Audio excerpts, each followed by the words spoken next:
Welcome to Investors Insights. Our topic today is, where are we going? We thought that was an appropriate topic considering the volatility the market is currently showing, as well as the fact we've got the summer months coming up. And so comparing vacation, as well as market movement, inflation, all these other topics that are out there, we thought this topic, where are we going, tied everything together. I'm joined this morning by my distinguished colleagues, Trey Booth, Ty Miller, and Bobby Norman. And we've just finished a great meeting, and I think we've got some incredible data to show you, because we're always looking at situations from a historical standpoint, but also looking at the different options and opportunities that are out there and the direction the markets can go. So with that, Bobby, you reached back into the history data banks, File Plan Partners, and showed a great chart from a historical standpoint, as well as bringing it to current terminology. So talk about that. Yeah, with a lot of negative headline news, with the slowing economy, stubbornly high but falling inflation, and uncertainty around the debt ceiling fight, I wanted to point something out that we had discussed actually last year, and that is market performance 12 months after a midterm election.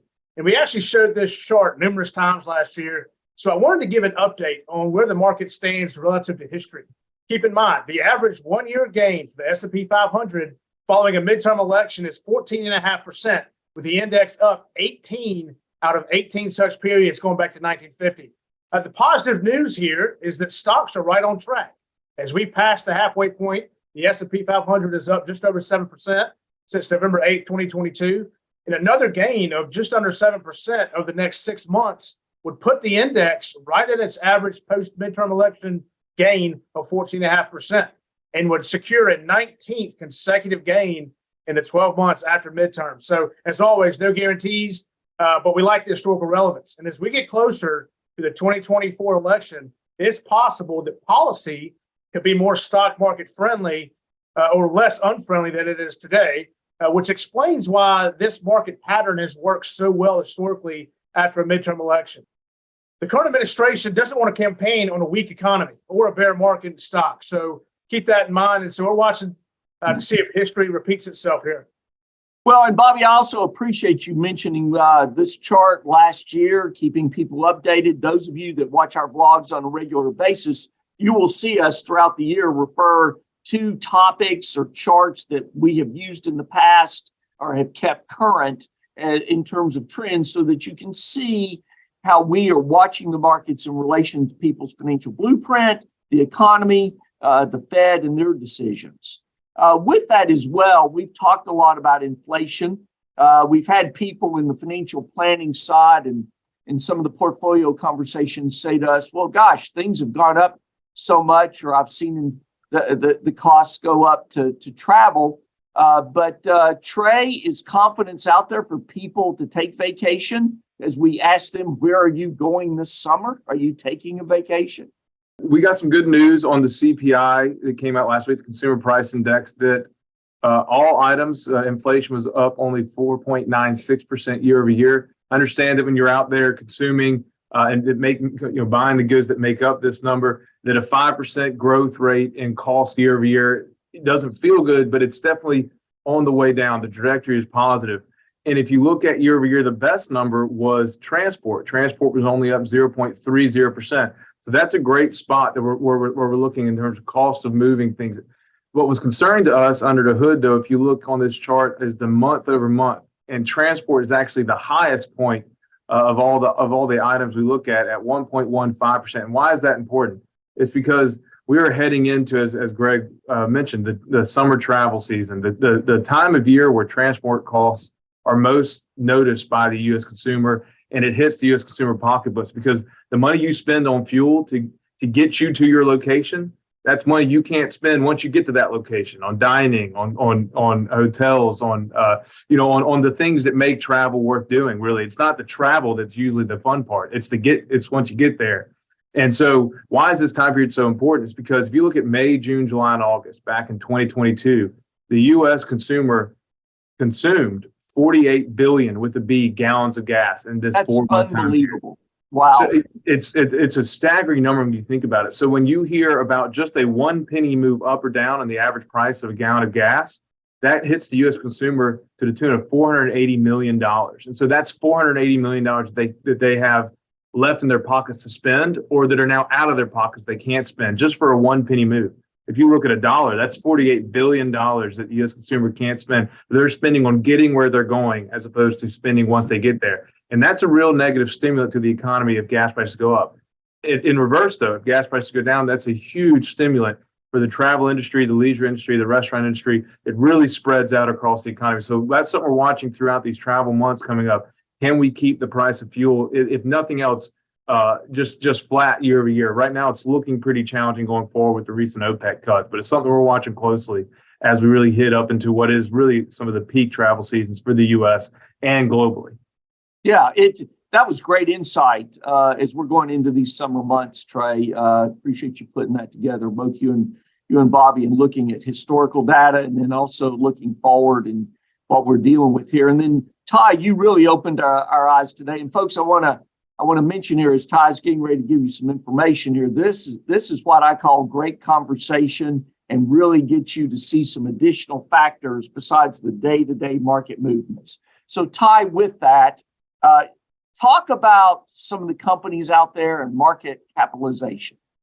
Yeah, so saw some interesting headlines this week, and it kind of brought me back to a previous issue from one of our research partners that I was looking at. And so far, year to date, the market is up. Bobby, kind of just alluded to that. So year to date, these top holdings, this is as of May 1st, the top 10 weights in the S&P, the 10 biggest companies in the S&P 500, our stock market index, are responsible for 81% of that gain. And so as you can see in this chart, a lot of times if it's over 100% of that, it's because the market's down. It's kind of a flight to quality.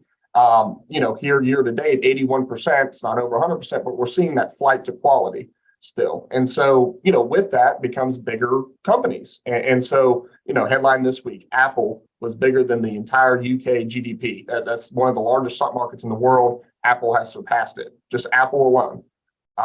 Is bigger than the United Kingdom. Yes, bigger than the entire United Kingdom. 2.7 trillion. Apple and Microsoft put together make up about 14.5% or so of our stock market index. That's more than energy and materials combined. And then, of course, with the regional banks, everything going on there, JP Morgan is bigger than every regional bank in the country combined now. So, these aren't recommendations. These are just kind of little facts that I found interesting. But, we are getting bigger here, some of these companies. And it's something to, just keep an eye on as we see this flight to quality. Well, it's so funny to me. The ghost of JP Morgan continues. I mean, when you gave that information, I was totally blown away by that. JP Morgan, the person, his legacy lives on. It was in 1908 that we had a big financial crisis, 1908, 1909. JP Morgan and his bank manhandled the economy during that time period. We did not have a Federal Reserve at all. And in 1912, JP Morgan died. And because of his death, in fact, there's newspapers that quote, "What will the country do without JP Morgan?" And in 1913, it's when we as the United States implemented the federal income tax to help support a downturn like they had seen in 1908, 1909. And they started the Federal Reserve because JP Morgan wasn't around. Fast forward, here we are now over 100 years from a historical standpoint, and the ghost of JP Morgan still lives. And now that bank is bigger, if I heard correctly, Todd, bigger than all the other regional banks combined. Did I hear that correctly? That is correct. So folks, that's some information when you're having the cookout, when you're going on the vacation trip and you're around the pool, throw out some of that information, or that Apple is bigger than the United Kingdom GDP. And a lot of people don't realize that.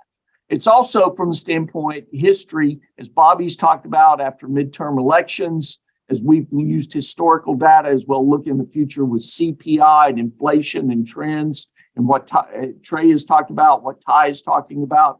It's a lot of information that we track here at File Plan Partners to put all the pieces of the puzzle together to navigate the markets. And so when we say to you, where are we going?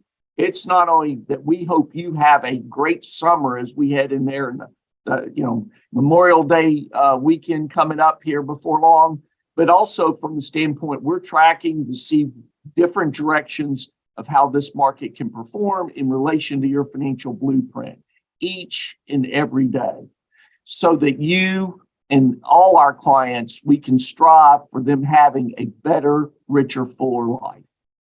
Hope you have a great week. Please share this with people you know. Give us feedback. We can't thank you enough for believing in us, and we'll keep you updated. Thanks.